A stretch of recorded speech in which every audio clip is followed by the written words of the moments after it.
In 2015, we lost about half the coral in this bay in 1 year. And that's because of a marine heat wave. A big blob of hot water came and sat on the west side of this island, and it was so hot for so long that the corals could not survive it. We are now starting the process to actively restore coral, and we know that if we want reefs in 20 years, in 50 years, we're going to have to take an active role in making sure that they survive. We have two different species.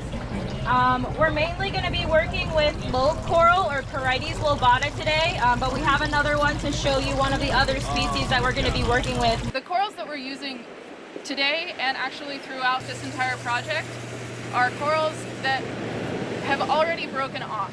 They're already broken, they're loose, they're rolling around in rubble. Their likelihood of survival is pretty low. So we're calling these rescue corals or corals of opportunity.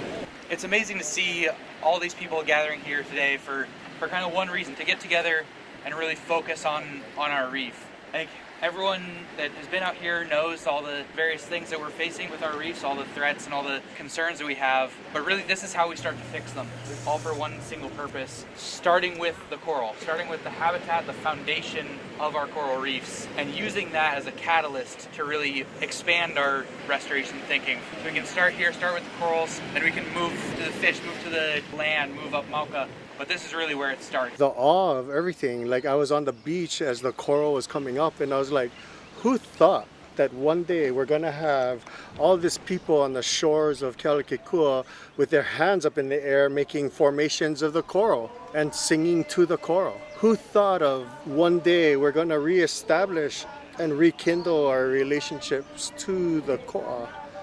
And that's when we all get to kind of cry with joy. Because it's not just me, it's all of us. And the joy of that is we get to do this together. I think the most important thing is what triggers me emotionally is just the unity in our community. It's not just healing, but it's also uplifting. It is the responsibility of our community to ensure that our resource is vital and continues its place in community just as my ancestors did for several hundred years, or several centuries I should say. For some reason we got disconnected from that.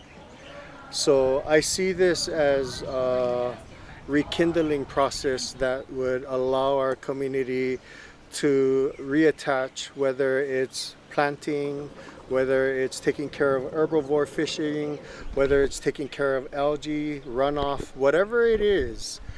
Because in our prayers today, we talked about how everything is dependent on the coral polyp.